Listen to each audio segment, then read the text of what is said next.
Blanchard. Thank you. I'm the manager at the Fynbos node, and we are hosting today's SAEON Seminar. This is the first seminar in the afternoon, so it's great to be the first team to be taking you through this. And our speaker today is Dr. Glenn Moncrieff, who will be talking about new tools that are available to access SAEON's data. The title is Accessing SAEON's Observational Data Through the Web APIs and the SAEON Observations package. So I'll hand over to Glenn, and we look forward to an informative talk. Thanks, Glenn. Hi, everyone. Yeah, thanks for coming today. I'm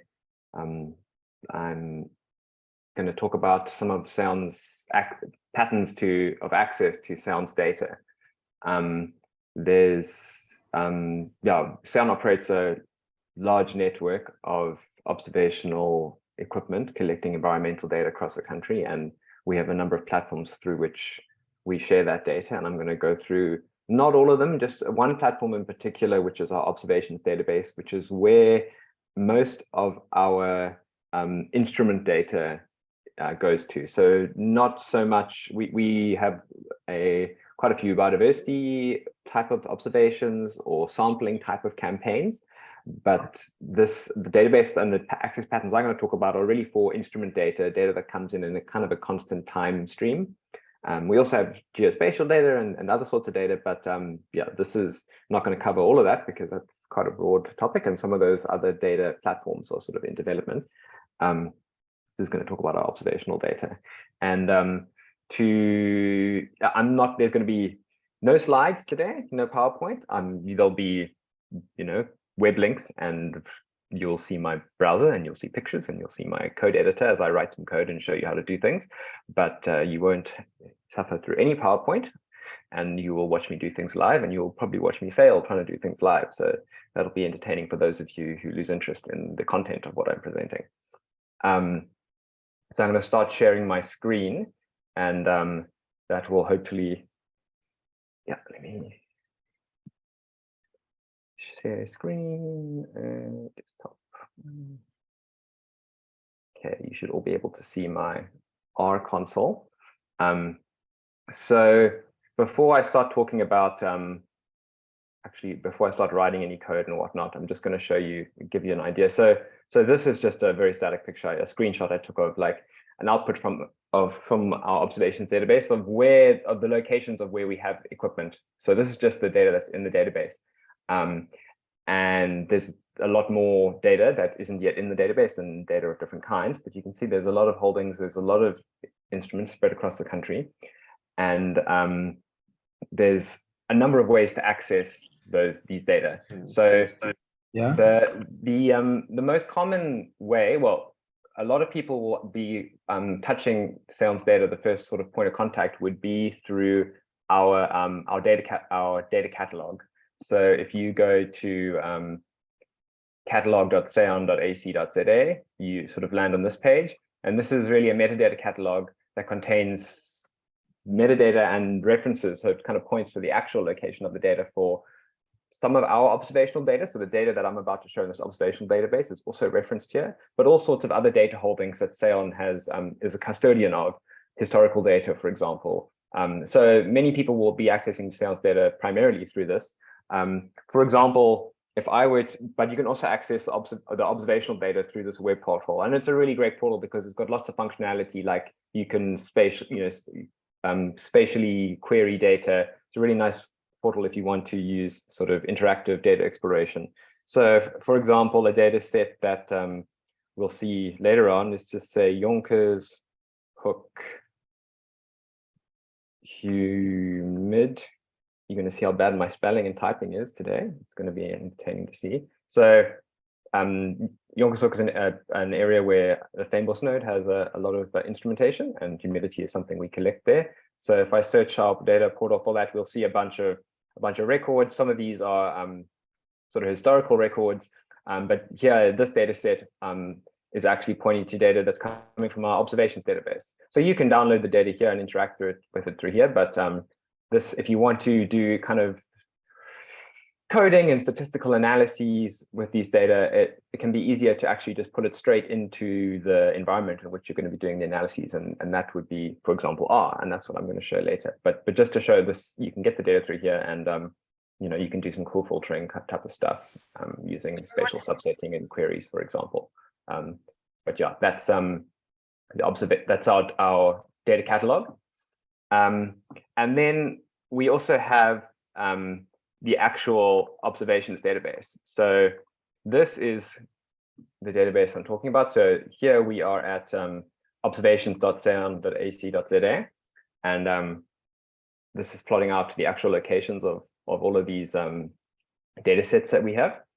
And to all of this zoom is now in the way of all of this. There we go. So you in order to access the data through the database, you need to register an account and log in, and then you can fiddle around with this database. So, gosh, Zoom is just in the way. So if I can log in, I would just go blah, blah, blah, log in, and hopefully my internet is good today. Yeah, so I'm just logged in already because I was logged in before. And then you can do various things, like you can query and search the data directly through this database online. So there's lots of ways to do that, clicking through these charts, but it's not the ideal way to access data. Again, if you want to be working with it sort of programmatically, like you can subset and query and do a bunch of stuff and get the data you want, but you're going to have to do that every single time for every single different data set. So it can become quite cumbersome to do this if you're trying to integrate data from many different data sets or from different platforms. So while if you're doing a one-off small analysis, this is useful, I would say that it's not the way to do kind of scalable analyses of our data. The other option that we have is to use so if you have done any sort of software development or you're working with a bit of code, you might have used web APIs. So this URL is the underlying the API that underlies that database. And so you can actually do sort of programmatic queries to the database and interact with the data that way. So these are all the different ways that you can query the database. If I just sort of log into the database, give it authorization, close that, then you can see I can kind of make these kind of queries, these API queries. So if I just say, this will list all the data sets, and I can say execute that, and it executes an API request. When it's so, just as a disclaimer, there have been some sort of network connectivity problems at unrelated to SAEON with our databases recently. So yesterday when I tried this, it worked sometimes, and today it was working up until right now. So we'll see. If this doesn't work, it's not critical because I'm just telling you that this is possible. But anyway, you can execute API. You can kind of explore the API through here. But again, this is kind of not ideal for a lot of people's uses, because unless you're a software developer, you're probably not going to be interacting with the API. So, and it's hanging anyway. So let's leave that. So there's the two options to do that. But I think for many of us who are sort of data scientists or ecologists who want to interact with this data, and the way we're going to be interacting and working with data is primarily in R or Python or some kind of statistical or programming language. And rather than interact with these websites or have to write API queries by hand, it's quite convenient if there's just a package in this program that you can just give it the options you want. You can tell it the area you want or the sort of variables you want, and that package will just bring the data into a neat little data frame in your software. So that's what I'm going to be talking about today. This is just a really simple R package. It's literally 2 functions in the package. So it's not going to take me long to talk about the package, but I'll show you some of the stuff you can do just to get your idea started, and then maybe we can talk a bit about ways forward and how people would like to be interacting with SAEON's data going forward, because I think this is we're entering an interesting phase of development here at SAEON, of building new data systems and scaling our observations and we'd be really interested in hearing it from the community of data users, what's important, how people are accessing data, what are the patterns, and so we can build systems that meet those needs rather than just, doing what we think how everyone thinks we want to access that data. So the sort of landing page for this R package that I've built is it's on a GitHub repository, and the R package is called SAEON Observations, and it has a nice little logo, so it's legit. If you have a logo, you obviously this is a legit piece of software. If you're interested in writing R code and developing, you're welcome to help contribute to this package and to make pull requests and add stuff. There's only 2 functions that are exposed in this package, and the theory behind that is that, all of the extra stuff about plotting and visualizing, spatially where the data is and making graphs, like there's a whole great ecosystem of tools in R to do that, and there's no sense in me writing those functions for you. All you want to do with this is see what data is in that database and get the data you want. And so that only requires 2 functions to say view the data sets that I want to view and get the data that I want to get. So that's what we have, 2 functions: view data sets and get data sets. And that's all you need. To install the package, just a simple install from a GitHub. And the one key that you need to know is that you need to authorize. So in order to send queries back and forth to the observations database, like on the website, we log in. When we're doing it through the API, we need to give the API like a token. So essentially a password that says, hey, I'm Glenn, and Glenn wants to get some data. And that just allows us to verify the users using the database. So if you're logged into the observations database and you go to this location, I'm not going to do it right now because then you'll see an API key, and I guess if you're trying to be secure, you should record a video of an API key. So if you click on that link, you'll just see a little string, and you can copy that, and that's your API key, and that'll work for a month. So I'm going to leave this page, so on the rest of this page just describes a simple use case of using this R package, but I'm going to now run through this kind of live in R so that you can see how you would do it yourself. So here's my R session. The first step is going to be to install the package if you don't have this package installed. So to install a package, you need another package called DevTools, which often is kind of there by default in R. And then you'll run this line, and it'll install this package into your R environment. And it should work without any problem. And if you're not running a seriously old version of R or RStudio, it should install. It doesn't have that many dependencies, stuff that you should probably have installed already. So I'm not going to run that because I already have this installed, but that's all you need to do to install the package.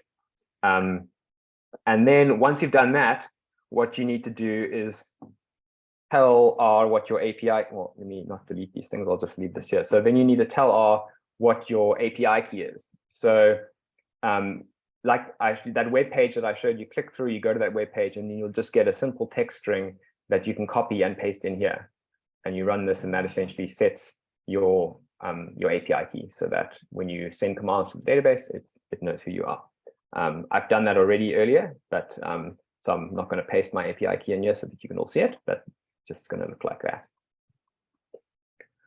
And then after that, so this little tutorial that I'm going to give, this demonstration, I'm just going to use these packages, some SF for using spatial data. This is the package that I've created, SAEON Observations, and then some standard packages for data manipulation and plotting. You'll see them get used later. And before I run any queries, so the first thing I'm going to do is run this command that I showed you earlier, which is view data sets. So if I show you what it's going to look like, it looks like this. And this will essentially just go to the SAEON database and say, give me a list of all the data sets in the database that match these criteria. So the criteria are just say, what is the spatial extent that I'm interested in? So find data sets inside this spatial extent. And do I want that data set back as a spatial data frame or just a normal data frame? So before I run this, we can run this without any of these commands, and it'll just run and get all of the data sets. That's not a problem. But if I add these arguments, then I can subset to a specific region. It wants these bounds as an R spatial data frame. So I've just got a little bit of code to create an R spatial data frame. So I'm going to paste that in here. This is actually just, so what I've got here, this long text string is essentially just a defines a region. So it's the polygon outline of a region. To do that, to get that sort of format of polygon, you can go to this simple website. It's a GeoJSON, which is a standard like text description of a spatial feature.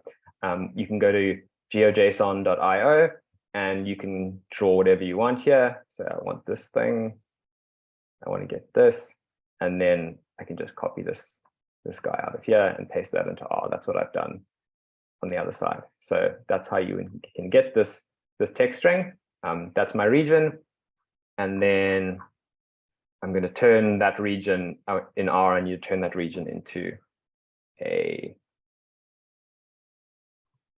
spatial feature. So if I run this, I might run what I haven't run. So I run all of this code that creates the spatial feature bounds. Bounds is just my object of the spatial area I'm interested in.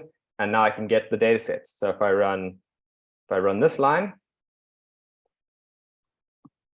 now I've got this data set object. So these are basically all the data in that data set. And my bounds were, I think, the whole of South Africa. So these are pretty much all the data sets in the observations database. And you can see these are the fields that we've got. So there's an ID, we've got a name for the site. So this is the so for example, Arid Lands, Benfontein or Jonkershoek, the name of the station, description of the variable. So if you're going to use this, it's important to, once you run this view datasets command, have a look and see like what are the fields here. The description of what the variable actually is. So this first one is average air temperature.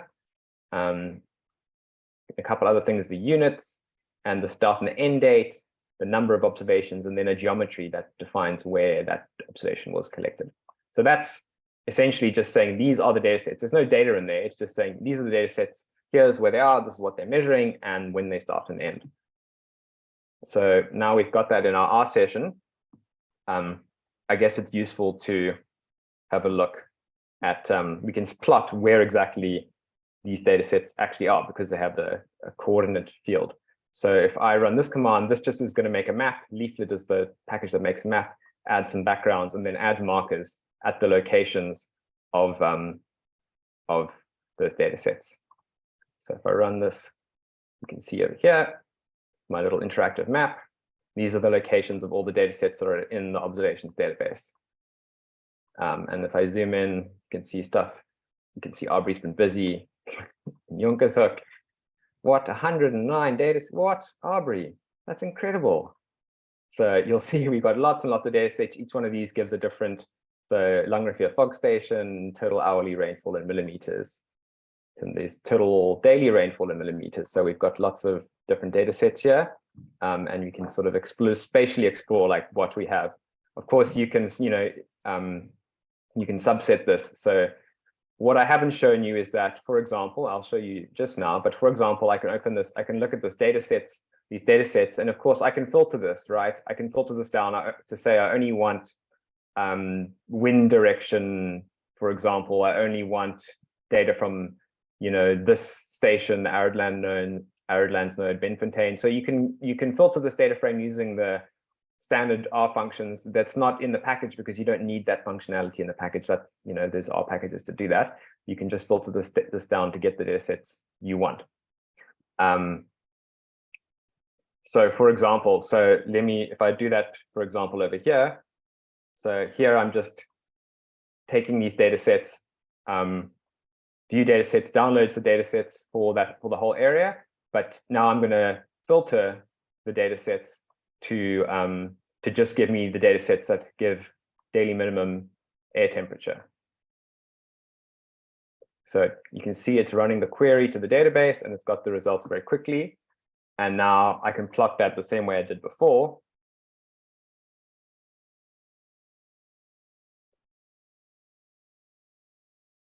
I can plot that the same way I did before. And you'll see now that this is where we've got a data sets for daily minimum air temperature. We've got one in the Cedarburg at Engelsmannskloof, and we've got Constantiaberg and a bunch in Jonkershoek as well. So we've got multiple data sets here in the Cape for daily minimum air temperature. So you can see how you can do that for any variable, anything you're particularly interested, filter it down to what you want and visualize that, where that is. Okay, so let's actually get some data. So this is kind of probably why you are here, to see how to actually get data. It's the function to get data is called get datasets, and what it allows you to do is also specify a time range for which you want data. So you don't necessarily have to get all the data for each data set that you want, but you can say I want data between 2010 and today, for example.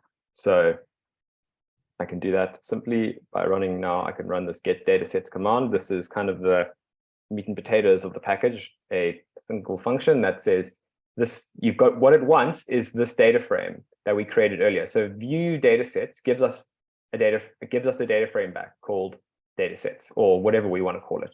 But the output of this guy is what we give to get, and that says get those datasets. So if I just go straight from here, view datasets, and put it in here, it'll give everything. It'll get all the data sets, which you can do, but I mean, you probably don't want to do that. And it's also probably, if too many people do that, that'll annoy Tim, whose job it is to make sure that the database doesn't break. So please don't do that. But of course, you can run this function and then filter to whatever you want, and then you'll have a subset of this data frame that you can pass to get data sets. So that's kind of the workflow. You run view data sets to get what you want, you filter it down, and then you run get datasets, and that gives you what you want. So now we're going to run this. We filtered it down to just the air temperature and within the Cape, and we're going to get it between these dates. So now it's going to start running, and it should, if it works all nicely, there we go, it's saying received. So we asked for 7 datasets, and each one, as it went through, it said it confirmed that it received those datasets. So now we can actually, we can take a look at that file obs, which is 17,000 observations, and we can see what's in there. So there's a column for the instrument, the sensor, the date of the observation, the latitude and the longitude, the actual variable that was measured, and the unit and the actual value. So these are the measured minimum temperatures.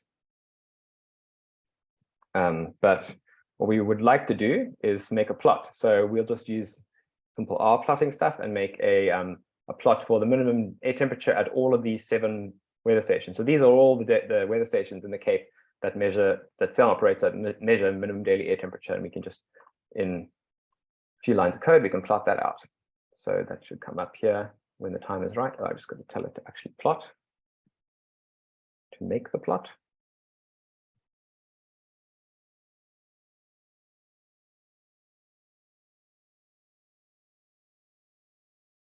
There we go.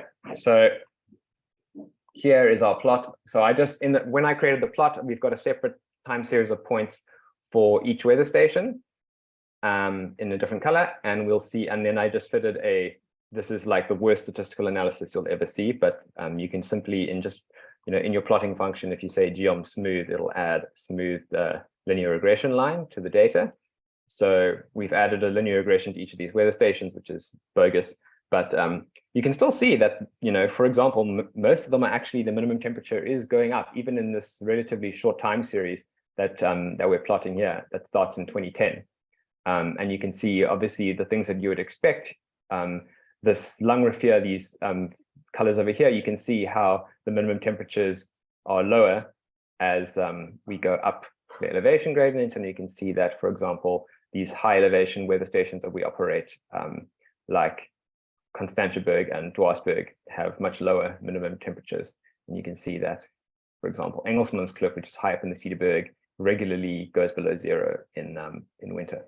So things make sense. And I guess the point of this is, what I'm showing here is, this is how easy it is, just a few lines of code. All we did was we filtered to get the data sets we wanted over here. We said we want between these dates.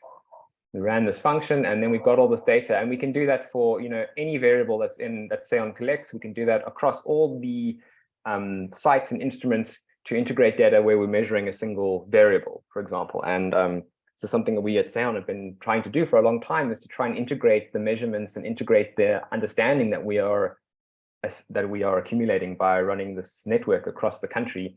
And rather than just say, well, this is what's happening here, but try form a holistic, more integrated cross-nodal understanding. And the way to do that is to analyze all the data together easily. And I think, being able to just do stuff like this is a necessary step in order to integrate data, rather than having to go and fiddle around and download each individual thing that you want like slowly and painfully through a web interface.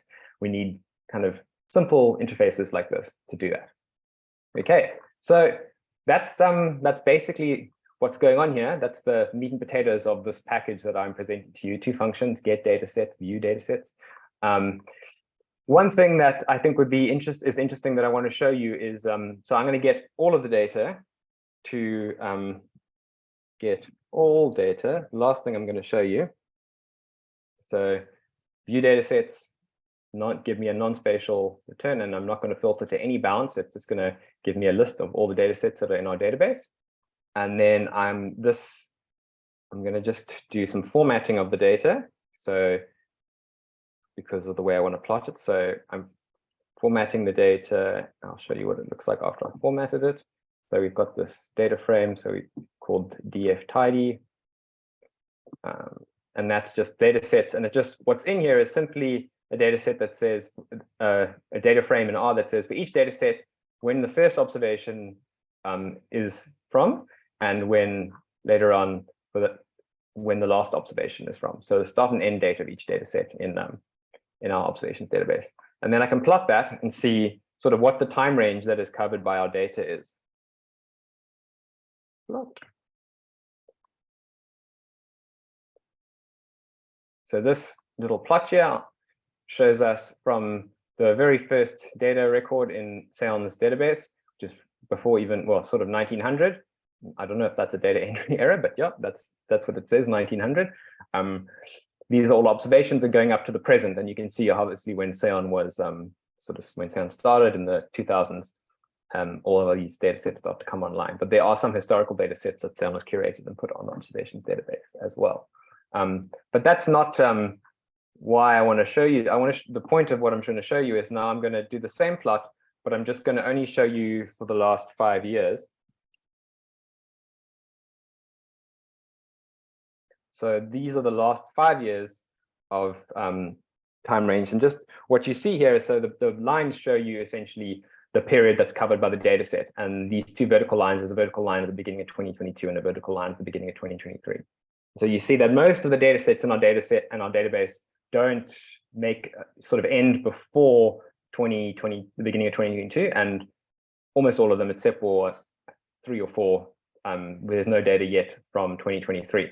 And I think the point of this plot is to illustrate how hard it is and how much work is involved in getting data from an instrument into the database for users, for researchers and decision makers to actually do something with. So most of these data sets, there's instruments are there collecting data. It's just this gap here doesn't mean that there is no data. There's data, it's just not in this database yet. And it means that to get it is quite difficult, because you have to sort of send emails around and fish around and ask, like, what do you have? Where, what period does it cover? Where is it? It's not immediately obvious, like, what actually is there. And it's our technicians have to, put a lot of work into trying to help you get the data. And ideally, you should be able to just use this package and get the data, and it should be there shouldn't be so much friction between the collection of the data and it getting into this database. But of course, it's a tricky process that involves a lot of work and a lot of effort from our technicians to get the data from the instruments into this database. And SAEON is entering a new phase and starting some new efforts to try and get data to you faster, to make sure that these lines catch up right here, so that the data in the database is fresh and it doesn't take the strain off of our technicians, whose job it is to make sure that you're getting quality data. So I think there's some interesting work going on, and I think, hopefully we'll be able to get you data faster in the future. there's the stuff that I guess we could do here still is that this is just an art package. A lot of people, particularly oceanographers, for example, people working in marine sciences, they'll be using Python as the main way to interface with data. And so really this package is two functions that's wrapping this the observations database API. So it would take a few days, maybe even less than a few days of work to create a Python package that can do exactly what I'm doing here. But that just requires me spending 2 days doing that, and I don't have 2 days of time. So if you feel like making a Python package, you're most welcome to raise your hand, and I can help you, or Tim and other developers can help you make a Python package. But yeah, that's really simple, really short, and hopefully you guys will have you out there can start using this and start using data and integrating data with the rest of your analyses from SAEON.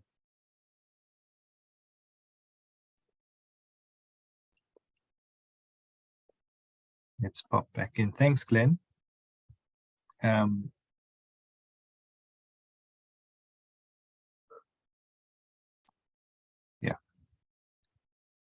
You can hear me? Cool. Yeah, thanks for the presentation and for taking us through the actual workings of the package. We've heard quite a lot about it previously, being in development, being published. And I think it's very nice actually seeing it in use. Sometimes these things are not generally plug and play, so it's good to see that you need to bring in extra functions to help you with to getting out what you need. So we do have some, not sure if you can see the comments in the chat box.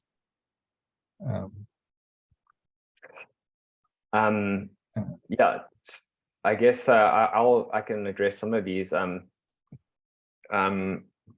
Kathleen's question is, well, every API, every request to the database, every API call will be considered a formal data request. So the point of having the reason that you need a token to validate is so that we can track usage, so that we can track, who it is, so we know who, that you're a unique individual, and we know something about how many times you are querying the database. I'm not sure exactly at what level of granularity we are tracking. I mean, ideally we wouldn't track you at all, but SAEON needs to report on the impact that it has and the usage of its data to say, look, people are doing something. So unfortunately we have to track. We have to sort of check who you validate your identity somehow that you're a human.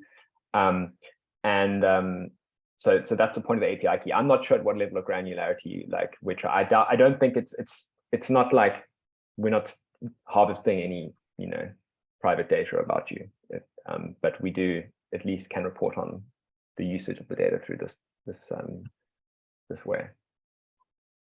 Yeah, I'm sure that was an important question to answer. I know that many people ask or thinking about, could we track the usage of the database? So thanks for that question. There was a comment from Stefan earlier on.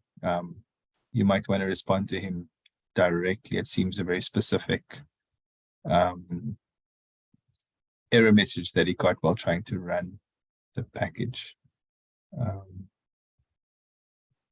Maybe Stefan, or if that's something you can comment on now, Glenn, or you want to chat to him I need to, I guess, see the question. Yeah, it's the first. Unless Stefan wants to ask you now. Or...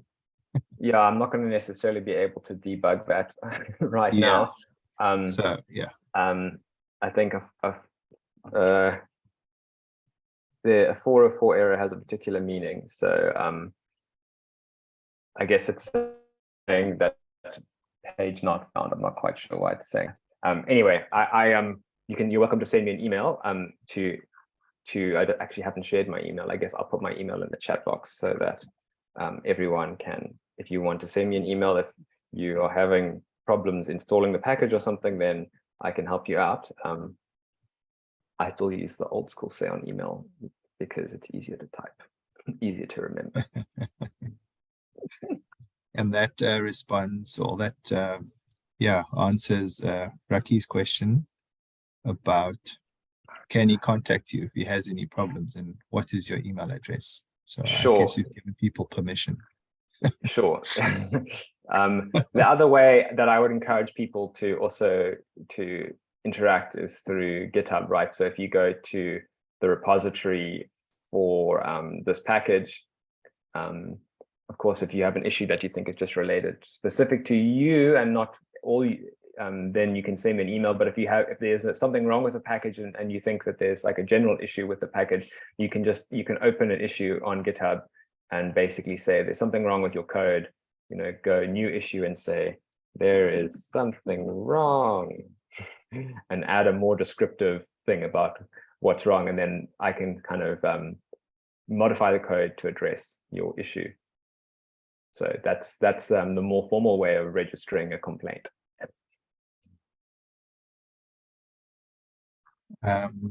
I don't see any other hands up, but I'll take the opportunity to ask you a question myself, Glenn. Yeah, is there the evolution of the package or the evolution of accessing data from the database? Does it end here in the Python package, or do you think more is needed to allow broader user base? Because obviously this requires some skill to access the data. So if you don't use Python or R, if you don't write code so I think if you do analyses in Python or R, then you should be accessing the data this way, because it kind of integrates the data download into your workflow, and it's kind of more reproducible to actually reproduce your analyses. If you're not using R or Python, then you can go to the websites themselves and you can download data manually and do what you do in Excel or however you analyze data. So obviously, if you're not analyzing data in R or Python, then I guess you could still use this package, and I think it's still a really nice way of accessing data, because you can kind of get everything you want at the same time, rather than having to sort of make more complicated individual downloads of the internet. But you're not going to get very far. I would encourage you to learn how to use R or Python, to be honest. I think that would probably be, rather than that would be the best decision for your career. So yeah, but going forward, I think this is it's really just a simple way of accessing data from these databases. In 5 years time, I think that there may be much more versatile ways of accessing data from. There will always, I think there should always be an R package. Every observation network, Neon, Turn, ICOST, pretty much all of them have an R package or a Python package, depending on what the user base is, to access your data. That's kind of like a mandatory thing. If you are a data provider, you should provide an R package for users, because that's the majority of users should probably be interacting with the data through these types of software. But the database itself might change, and if the database changes fundamentally, then the package might also change. Hopefully, ideally, this package wouldn't change, because fundamentally you should only really need 2 functions to just see what data there is and get the data you want. But if there's a large, and so minor changes in the underlying databases shouldn't really change the way this package functions. But if there are wholesale changes in the way that SAEON delivers its data, which might happen in 5 years, 10 years, if there's large restructuring of the way that we deliver data, then maybe this package will also change fundamentally. But I don't think there's any need for a large scale change in the short term. Thanks, Glenn. I think, I think so. That's what I was getting at. We will be using it at that analysis level, understand the techniques needed to extract the data, but also the dashboards on many of our Node websites. I think the package could help keeping those dashboards up to date without having to re-enter the data manually in the backend. So yeah, I think that's the vision, right? Is that the point? Yeah. To me, the point of all of this is to enable kind of reproducible, automated workflows. You know, we were producing at Fynbos Node a streamflow monitor type of thing for years. There was a lot of people really interested in these data. You know, our high altitude weather stations in the Cape catchments were incredibly useful indicators of the situation, you know, in Cape Town, like how much rain have we had? Is the drought going to end? And there was a huge amount of interest. But in order to generate those reports, you know, we had to go and like manually download the data and do a whole bunch of stuff. And like, you know, now I could do that in like 2 lines of code here and didn't have to do anything customized to every new month. I had to like change the code to add new months of data, and it was just a pain and this silly way of doing things, Jasper. And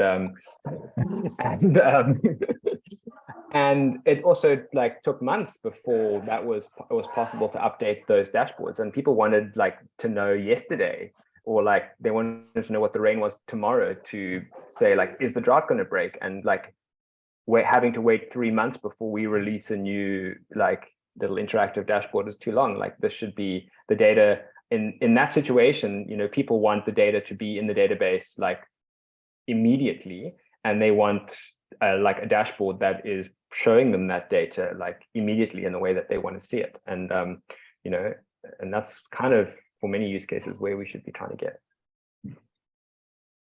Yeah, thanks, Glenn. We have a question from Rian.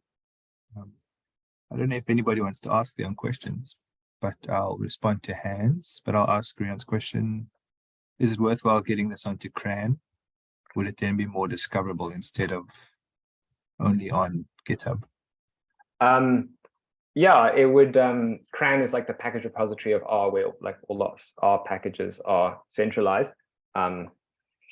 It would be, you know, that just requires adding a few more like tests and stuff to the package so that like it can validate that it works on other systems.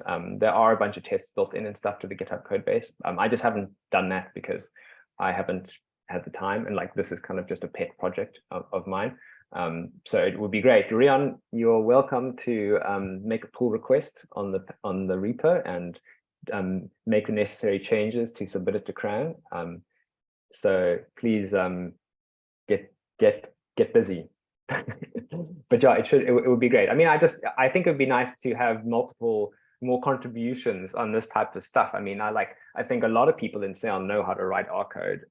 So you can contribute, you know, for sure. It's I mean, I can do it, but you know, it'd be nice if there was a bit of a community within SAEON of people building tools, because I think what's critical here is that like most of our users use R. Most of our data users are like, I'm guessing, but maybe I'm got like the wrong point of view, but I think the majority of people are analyzing data with R, the terrestrial people.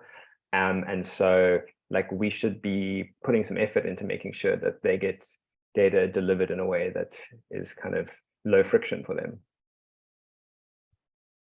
So we have a question from Lisa. Or is the data completely open access, and how should it be referenced or acknowledged? Is this information included when data is downloaded as metadata? So the data are completely open access. I think the license is CC BY. So it's just, I think you just have to acknowledge, actually, maybe someone else can answer this better than me. The license is CC BY. How to do the acknowledgement, I'm not sure. Like the data also has, these data, they do have DOI, so they can be referenced. But I'm not sure how to, if you go through the data catalog, you can get the data DOIs. I'm not sure how to get the data DOIs that you can actually reference for the data and observations database. I don't know, Aubrey, can you answer that question? Like, how do you reference the data?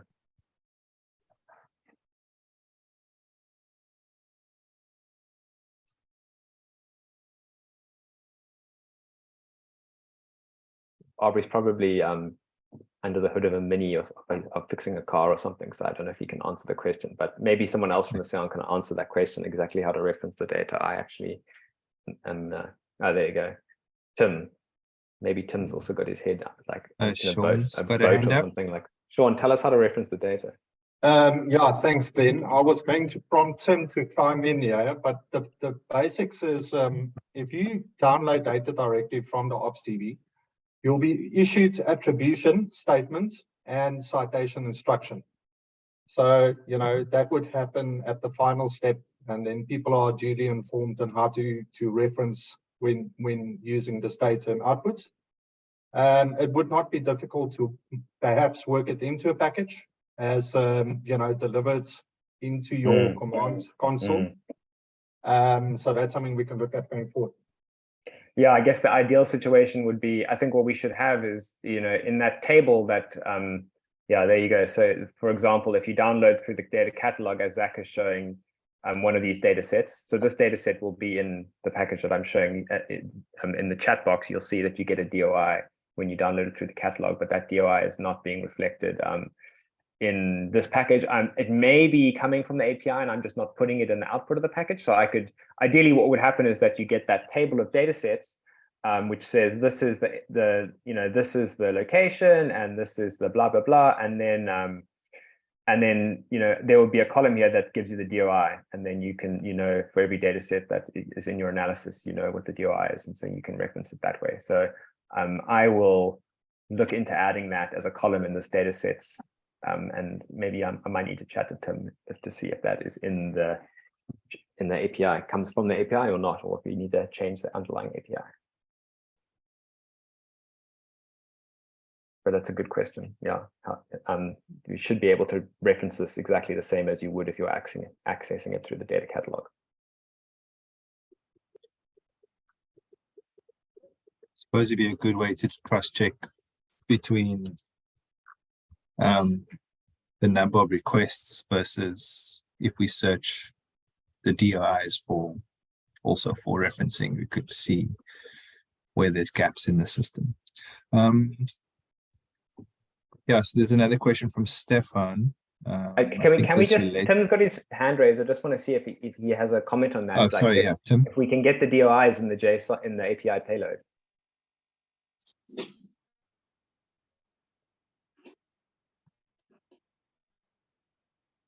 Tim, you're welcome to respond. I can see his video, but I can't hear his voice. Yeah, I've got Jenny problems. I'm on my phone. Can't hear me. I can hear you. We can hear you. Okay, sure.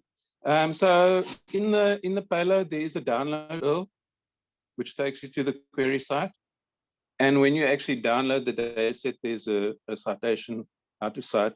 And in the metadata record that the catalog's using, you get the same information. So the stuff is all there. Okay, so I'll try and somebody can make an issue on GitHub. It makes it look like I'm doing work if there's GitHub issues and I'm making pull requests to close issues. So I'll work on that. If need be, I can include the actual citation text in the payload as well. We can chat about it. I'll see if it's easy for me to pull out. If my skills are not sufficient to get it automatically into that table, then I might ask you to put it in the API. Cool. Thanks, Tim. I think this might be the last question that we have from Stefan once again. Any chance of being able to incorporate more data from other institutions probably into this package? Or is it always best to keep data from institutions separated? And that's probably because the catalog has multiple institutions' data in it, I suppose, and not just SAEON's data. Is my guess. Yeah, I mean, you can. I guess like it's a more of like a philosophical issue because a lot of other data sources, like for example, you can get weather data for South Africa through a package called RNOAA, which is the American weather agency, and they have data for the whole world, and you can bring that in through there. So you can do that and then combine the data afterwards. To build all of that into this package where you're like bringing in all this data would just, I think, bloat it into this monster, that thing that like is trying to do many things and does many things poorly rather than one thing very well, which is just get data out of this database. So it's more of a like design issue, like a design type of question. And I would say rather use the existing packages that exist for other institutions that are serving data. And if the packages don't exist, then they should build them, but they should probably be separate from this package rather than like one package to get data from a whole bunch of different databases, because all those databases are going to be delivering data in like a different format and stuff. And so it would be, you'd have to make decisions as the person making this package that would affect the way that people would be able to sort of analyze the data downstream. And I think it's better to get the data yourself and then make those decisions yourself rather than have me make them for you. Thanks, Glenn. Tim, your hand is still up. I don't know if you have another question.